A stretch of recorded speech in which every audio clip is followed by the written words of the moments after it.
Bonjour, moi je m'appelle Natacha Hinsverlet, je suis médecin et pédiatre oncologue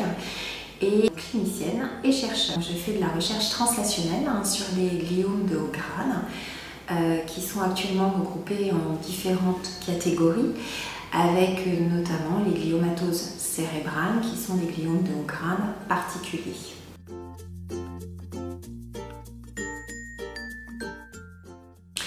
Notre recherche porte sur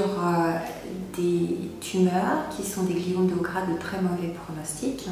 qui malheureusement actuellement, avec les traitements qu'on a, ne nous permettent pas, nous en tant que cliniciens, de guérir les enfants. On a besoin de nouveaux traitements. Donc la recherche que l'on fait sur ma partie chercheur est basée sur la nécessité de trouver des nouveaux moyens de traitement pour ces patients. On travaille essentiellement sur le métabolisme, c'est-à-dire comment ces cellules se nourrissent, également sur l'environnement dans lequel elles sont, c'est-à-dire le cerveau, les cellules neuronales, et puis surtout tout ce qui est environnement vasculaire et l'environnement oxygène, pour essayer de trouver des moyens de les empêcher de se nourrir ou d'arriver à se multiplier,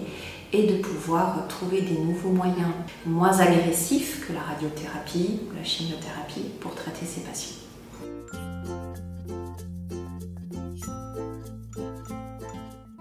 Alors, avec votre contribution, nous arrivons à pouvoir utiliser donc des cellules qui sont dérivées de tumeurs de patients dans un environnement tout à fait particulier pour essayer de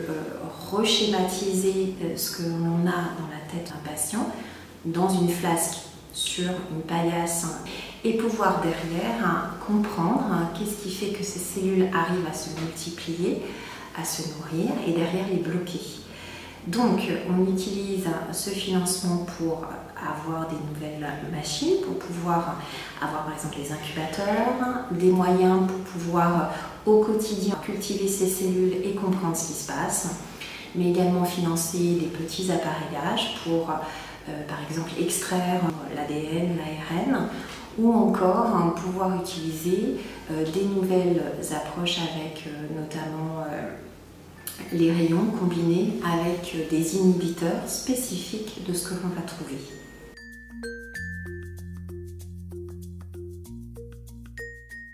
Donc ici au laboratoire, nous sommes plusieurs chercheurs, plusieurs étudiants et plusieurs postdoctorants ou ingénieurs qui contribuons, on l'espère, à cette recherche et nous remercions du soutien complet et sans faille que vous avez toujours eu pour nous. Avec l'union des rayons de soleil que sont Franck, Nina et Mathis.